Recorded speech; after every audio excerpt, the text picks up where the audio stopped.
So I saw that Undertale was leaving Xbox Game Pass, and since I had an achievement from starting the game a year ago and I'm a slave to achievement completion, I knew I needed to get back into it. And so I reluctantly returned to this backwards indie title, NES graphics, no voice acting, earbleed music, turn-based RPG. Wrong. Undertale is lit.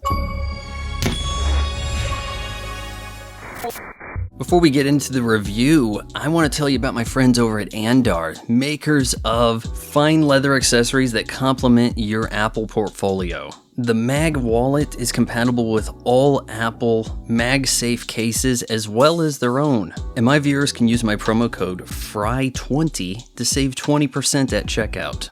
Undertale is a 2015 2D RPG from indie developer Toby Fox. In a world where humans have banished monsters below the surface, a human child goes out for a hike and slips and falls into the monster underworld. You assume the role of that kid, whom I named Kid. And so starts your quest to get back home, traversing varied environments, making friends, all leading to a fateful encounter with the king, who needs your human soul so he can break the barrier that keeps his people underground. What looks like a turn-based RPG plays just as much like a bullet hell shooter. While yes, combat does involve taking turns, on defense you actually get to try to avoid being hit, and this is just so cool. I've never seen this done before. And yeah, I'm aware you probably played through this game already, but hey, I'm late getting there, okay? And quickly I realized I wanted to see this game all the way through, so I erased my save, which was only like a minute in anyway, and I just set out for that true passive completion. Yeah, this is an RPG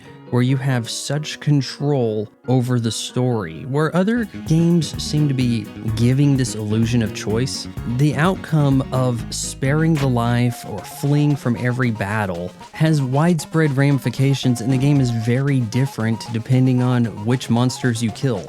Because the truth is, you can make friends with every single creature, and when you encounter them in battle, you really feel like you learn more about them than, say, in a Final Fantasy. You pick up on the clues from what they're saying, or you check out their vibe, and you understand, hey, that guy's into jokes. I won't heckle him, I'll laugh, and that'll win him over. There we go. I was originally put off by Undertale's music, but it's only for like a brief second where it really was earbleed. After that, it is remarkably good, and very true to the NES aesthetic for 99% of the game. I'm often against these games that have the stylized pixel, let's evoke retro vibes, but Undertale is so cohesive with the music, the visuals, the controls, all feeling like you could have played this on an NES. And it's a simplistic art style that conveys the message while also getting your imagination to operate and fill in the blanks. You're supplying the voice for characters like Sans and Papyrus. And if you played any of those older RPGs that don't have voice acting and then they have remakes that do, you tend to find a little bit of disappointment when the voices they chose are not the ones that were in your head.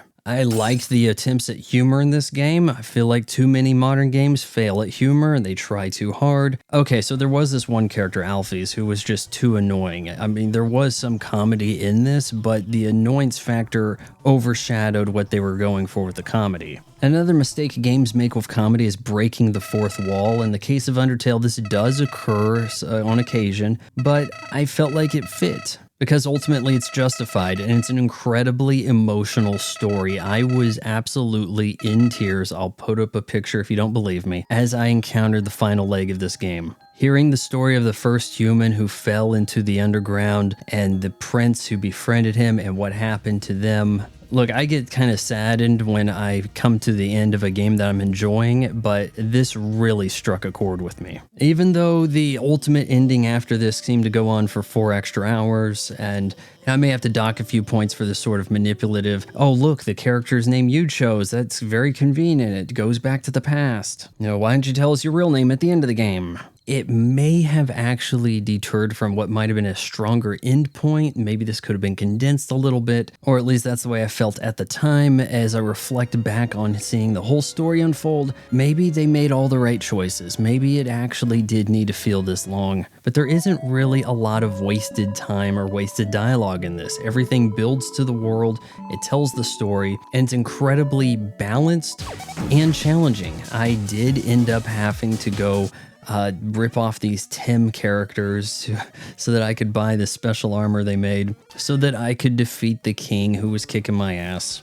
Undertale is one of those times where Game Pass really nailed it. By putting this game on the service, they afforded me the opportunity to play it, and I want to give a quick mention to those who helped me along the way, giving me advice as I was typing it in over on my former Discord, now called Silk Song Waiting Room, as these guys await a sequel to Hollow Knight. I give Undertale a 9.5 out of 10.